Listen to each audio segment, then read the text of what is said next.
The views and opinions expressed on any program are those of the producers and/or the persons appearing on the program, and do not necessarily reflect the views and opinions of FRC Media, Bristol Community College, or the City of Fall River.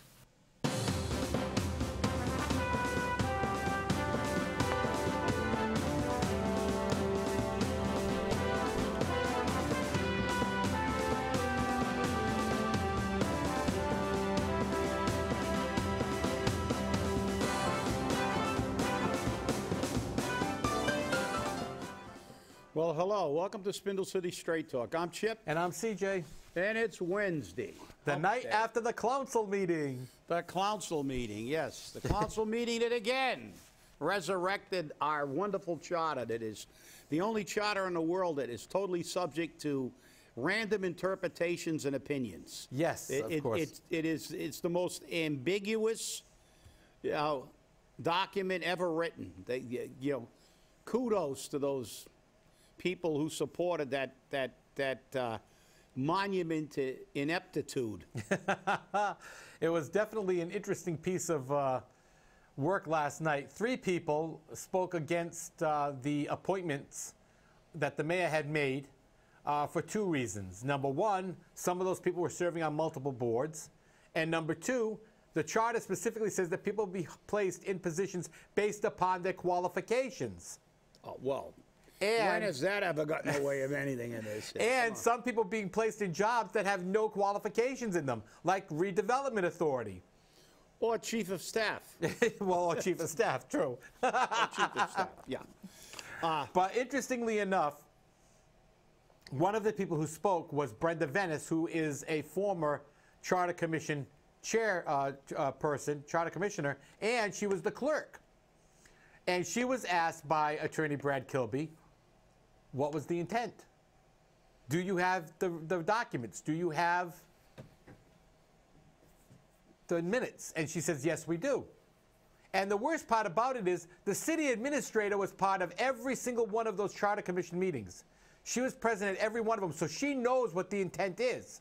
Yeah, but that doesn't make any difference. It's what they want. We know that. Yeah, well, this is the thing. The charter is always interpreted the way they want it. The way they want it to be interpreted, which is why I don't have any respect for some of the opinions that Attorney Joe Macy has given, because they go against the grain of anything that's common sense.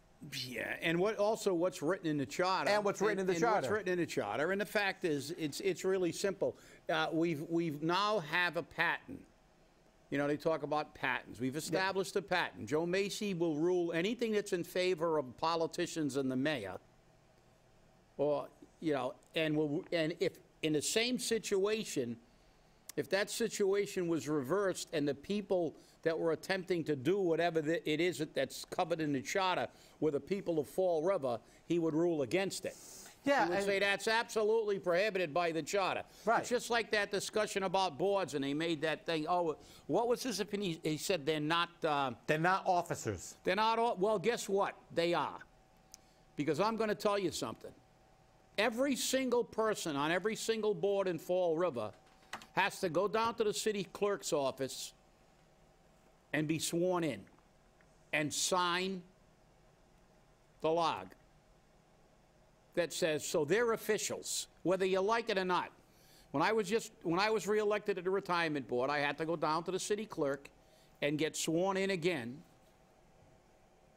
for my 2nd term. So I have to be sworn in, and I sign a paper. So technically, that makes it official. And you also have city officials. Board members are city officials, and they have to swear an oath. You know, if it was, it's just like an advisory committee. You don't have to swear. You don't have to swear an oath when you're on the healthcare advisory board. That's right. Because it's an advisory board. You don't have to swear an oath, but board members do, and they also have responsibilities to file conflict of interests and disclosure statements. So, Macy's opinion is crap. It's just to help them, so the mayor can do what he wants. They're manipulating the charter, and I believe that she said to the council that the intent was exactly what we say it is, not what Joe says. And I said, it's always predicated on giving them what they want. That charter's a disaster. It's a dismal failure. And, every single thing that happens virtually now, we have to go and have Mike Mioza say what his opinion is, and Joe Macy's opinion, and then we take that as gospel because nobody has the money to fight it. But that's ridiculous. They're like, those opinions are like anal sphincters. Everybody's got one. And sometimes some work better than others. Well, interestingly enough, it wasn't just the appointments that came up. I went into the fact that under sections 8-6 and 8-7, the city council may not have had the authority to enter into a special election on March 6th. And I read it to them, word for word. It says that when an issue is taken up by the city council, even on behalf of the school committee, because it's an issue that they have authority over, they have the authority to put it at a regular city election. And it says in regular city election. Doesn't say special city election. It says regular city election. So where did they get the authority to put a special city election together for March 6th? They gave themselves the authority. Exactly. Because Joe Macy gave an opinion. And he's very careful about saying that. He's not saying this is correct. He just says it's an opinion. Right. And he told me yesterday when I spoke with him about it, he says, no, they're not officers. And unless the charter says it specifically, we can do what we want. Yeah, well, yeah, except when it comes to the people. When the people try to exercise their right, watch how they say, oh, that's the way the charter. It's interpretations. That's his interpretation. Exactly. We can do what we want. You know how many times the city said we can do what you want, we want? And they can do what they want when they give $73,500 worth of pay raises out. Now, I wonder what's going to happen if somebody decides to take the city to court on the special election issue, because it would be something that has to be heard almost immediately. Yeah. And they turn around and they say, you can't have a special election for it. It's not in your charter. Your charter does not say you can have a special election. Yeah. What do they do? What do they do? They punt. Because they've already paid the money to print the ballots. Yeah. Oh, but nobody's talking about the cost. No, nobody's talking about the cost. When the people had a recall, that's all they were talking about. They were all curled up in a fetal position in the lobby of City Hall whining about it's going to cost $60,000 for the people. Well, guess what? The people were going to speak, and it's their right, and it's our government. But it was, oh, God, we were horrible people making the city spend $60,000 for an election. But when it comes to something they want, don't worry, money's irrelevant. Well, we don't care. That was like how Kathy Viveris is being paid. She's being paid for her jobs as economic development out of the mayor's budget because he didn't have a chief of staff for half the year. So they're going to use that money to pay her so they don't have to move money around. But they didn't address how they were going to remember, we got plenty of money. That's why we need the bond. And even though they said there was an ability to pay through, and Sean Kadim, we never got that extra tool in the toolbox. And forgive me if I'm a little irritated by that, because I had a retirement board meeting today, and we talked about our COLA raises for the retirees, and you can already see the handwriting on the wall. It's not an election year. The city doesn't want to give their retirees their COLA, their big COLA. They're 3%, but I'm going to tell you something. That 3% is less than 1% because it's 3% capped on $12,000. So if you've got a $60,000 pension, you don't get 3% of 60. You get $360. And the retirees have just gotten 70 drugs that had their tiers changed and went up. So even if they get that measly $360, which is less than $1 a day, COLA, they're not even going to cover the increase in their drugs, let alone the increase in their health care plans. So here you go. Has Jazel Correa and his administration proved beyond the shadow of a doubt they don't care about the regular people, the poor people, the people on fixed income? As far as I'm concerned, in my opinion, absolutely. Hey, without a doubt. I wonder he what doesn't they would do. care. I wonder what they would do with that COLA. And when you go back, now in City Hall, remember I said this, because when this comes up, the 73,500's coming up. The 50% pay raise that Mary Sahadi is coming up. 50% on her entire salary, not on $12,000. That's right. You know, so, and the increase in the drug co-pays and health care costs to the people on a fixed income. But you don't want to give people that are making $15,000 or $16,000 a year and trying to live on it, and they're 90 years old and 85 years old, and you don't want to give them $360, do you? Why would you want to do that? I wonder if they could live on a COLA of $360 a year. Do you think it makes me? Yeah, let them live in it, and let Kathy Ann live in their shoes and justifying their pay rate. Well, I got extra duties. Yeah, guess what? You want to get Boston money, go to Boston. You can't do that. Everybody that's ever bargained, I just talked to somebody that was on a bargaining committee yesterday at the IEC meeting, after the IEC meeting, and he's telling me, we go to the table, we try to bring in this city, and hey, don't compare them with them. They got a lot of money. We don't have any money. But when it comes to paying your pals, they compare it to money's never an object. That's right. You know, if you think you're getting screwed and you're a taxpayer, you're right. Well, you know, interestingly enough, one of our viewers just sent us a message. When the city council voted against the boards, Kathy kept going up to Cliff and crying about it. LOL.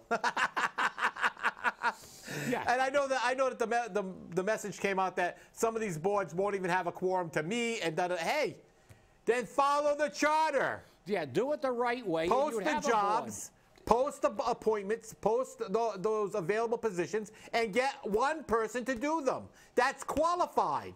Don't appoint Ron Savigny's wife to planning. What experience does she have in planning? She planned a meal last week. Yeah, exactly. Okay? Leave her And I'm alone. not picking on Ron Savigny or his wife just because I said them. It's just because what background does she have in planning? It's an example. That's it. It's just an example. So again, you have to look at this. Well, you know. And again, we live in two different worlds. That's a tale of two cities. Tale of two cities. Here's one of the headlines. At a glance, Fall River unemployment ticks up. Yep. And what did Baker, Charlie Boy, we added 180,000 We got jobs. 180,000 job increase. This state is doing terrific, and unemployment went down in every county in the state. every county, but not every city. Not every city. So guess what? Fall River does it again. Good work, Jazel. Good work. The city is really, really improving. What's improving is all your friends' salaries. Not well, interestingly enough, though, Fall River did come out in the governor's speech. Oh yeah. Yeah. Okay. You mean the promise that I've been hearing for, what, 30 years? 30 years. Yeah. The rail trail's come. Yeah, it's coming. Not the rail trail, the commuter rail. The commuter rail. Commuter rail's on its way. And hey, look, maybe he's right. Maybe. But you know something? I'm going to make a bold prediction here. That commuter rail is going to do zip for Fall River, because you know what that commuter rail is going to be? Easy transportation for people to get out of town to get a job. They'll be taking a commuter rail up to Boston to go to work, the people who are qualified. All it's going to do is make the people who take a bus to Boston every day, like our former city councilor. Remember Mark Gustafson there? Yep. He used to work in Boston. He used to take a bus every morning to Boston. So that's all a commuter rail. They're not all flocking on a commuter rail to come down here. It's like, you know, you've got to be delusionary to think that. And we're going to say goodbye to half of our economic development team, as was announced. You say goodbye, I'll say good riddance. But then again, he's only going to be replaced by another shill like he was, because they're all the same. They're all in there trying to, you know, don't give the poor people that are making minimum wage working in a convenience store a pay raise, because they can't do it. But let's give the owner a tax factor break, because but the employee's not going to get crap out of that. So, you know, that's the thing. The thing is, it's like, it is a tale of two cities. If you work for a living, you know, if you get a $10 bonus, go out and buy a large jar of Vaseline, because that's the best thing you can do. Well, interestingly enough, Rob Mellion will be leaving on February 2nd, which will be almost 9 years to the day that he was with the Chamber. Because he started with the Chamber on February 9th, 2009. So... Yeah. And what is he going to do? He's going to be a lobbyist. A lobbyist in Boston, for a drug.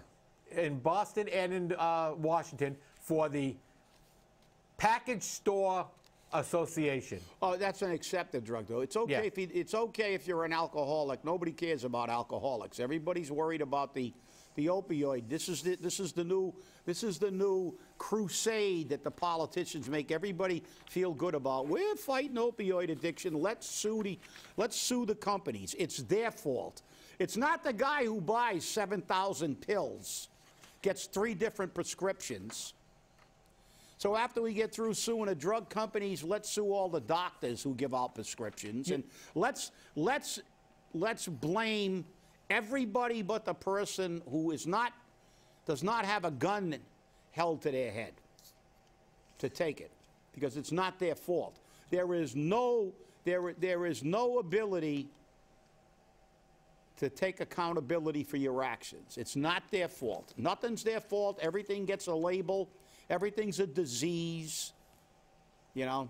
Well, maybe one day they'll have serial killing will be classified as a disease, and we can, you know, they won't get any jail time if they go out and shoot a bunch of, murder a few people. They'll say, well, you know, the guy had a difficult time during toilet training, so we can't put him in jail. so let's let him go too. We'll call serial killing a disease. And I'm not going to say in all fairness, but Rob Mellion did his job well, when you consider the fact that he kept getting those tax factor breaks for businesses all the time. Oh, no, I know.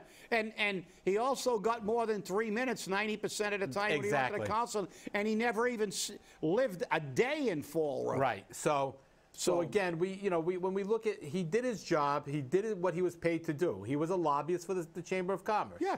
And he now did he's his a job. lobbyist for the Packies. Right, for the Package Store Association.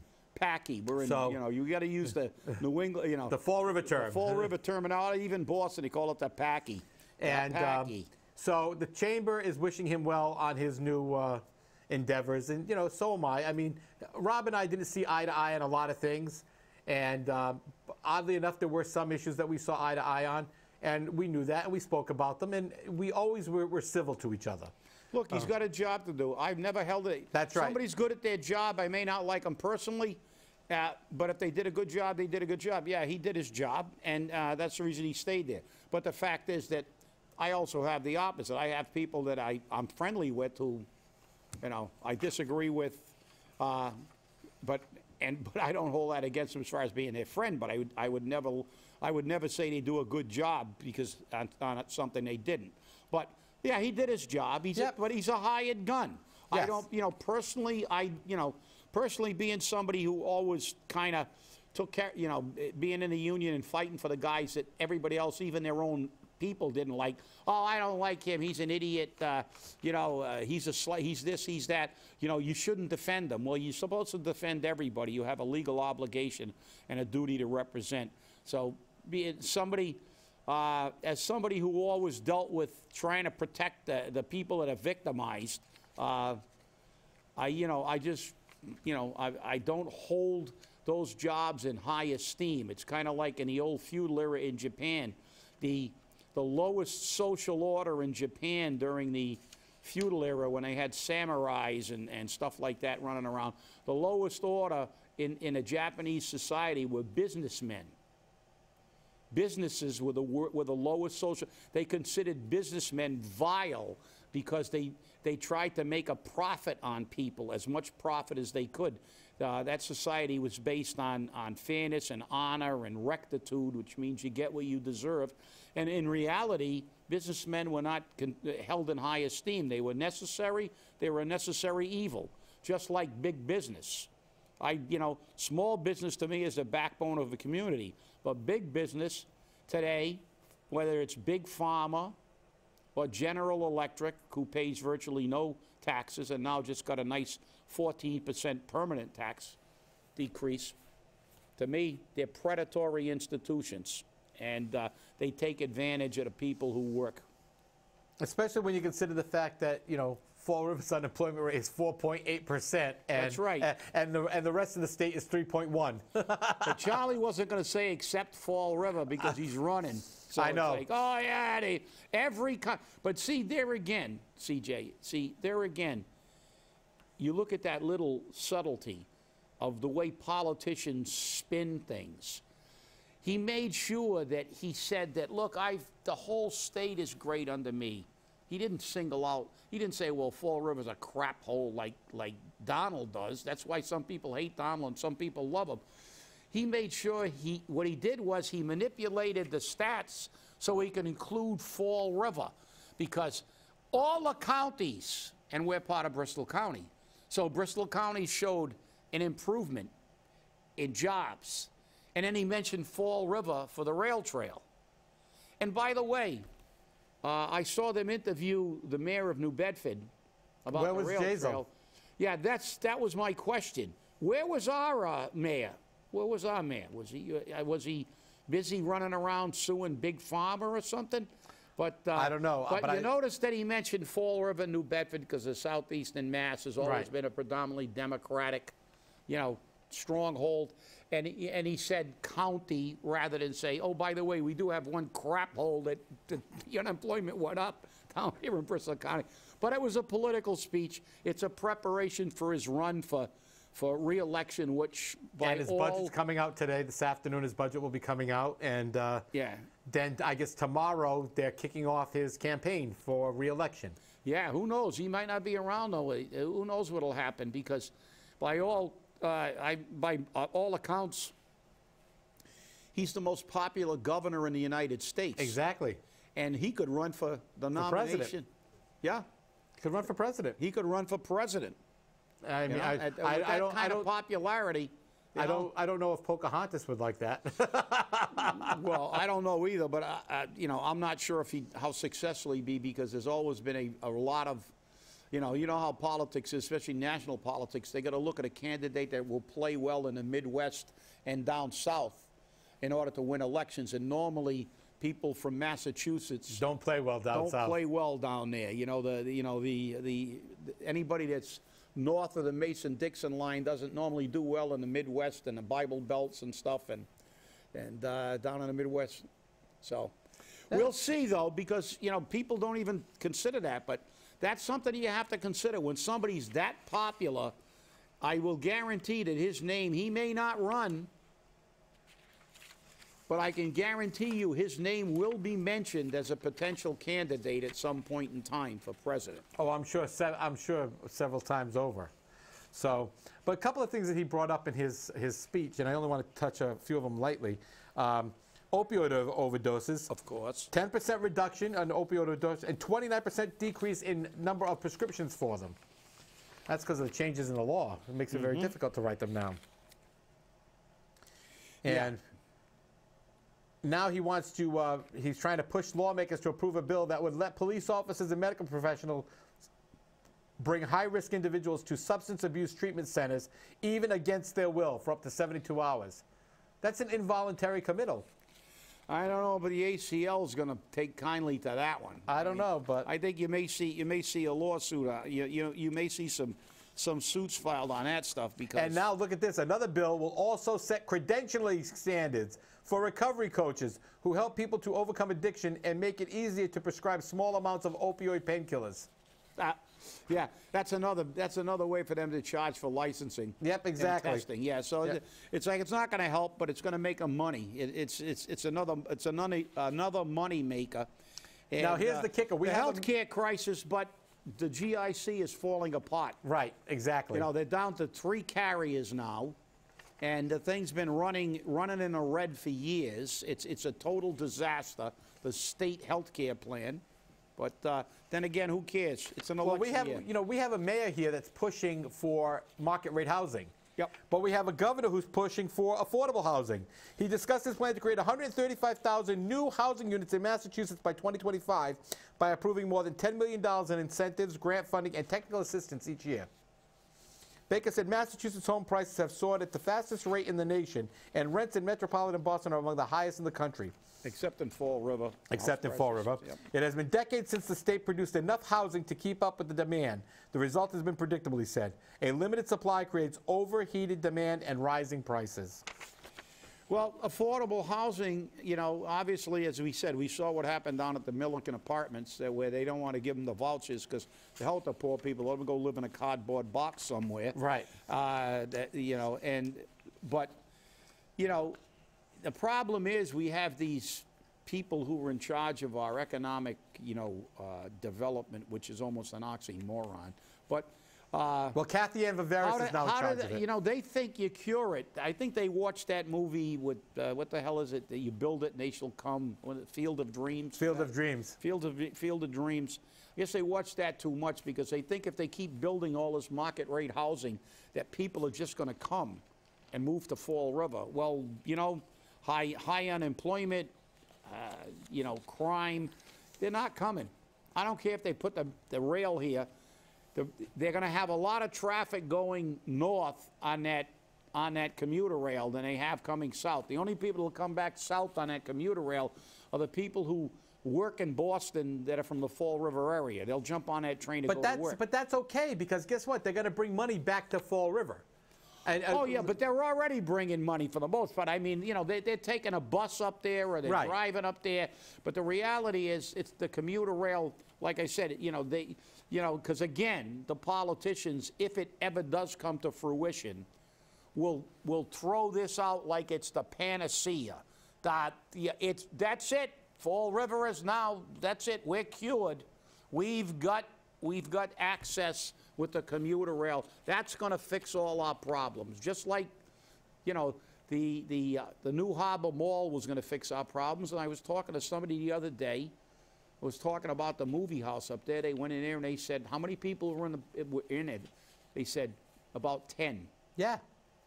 You know, so, you know, they're not drawing flies, and it's only going to get worse.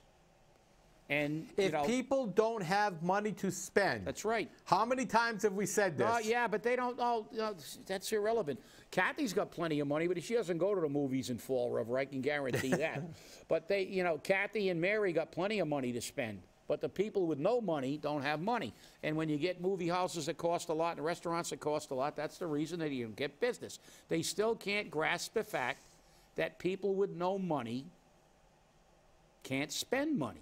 That's it, and that's the problem. And you know, when you go look at a restaurant that has a fish and chips, crappy French fries, they're McDonald's type French fries, and a piece of Icelandic cod for $17, when I can go to Higson's for $7.95 and I get 2 big pieces of cod, sometimes 3, a nice order of French fries.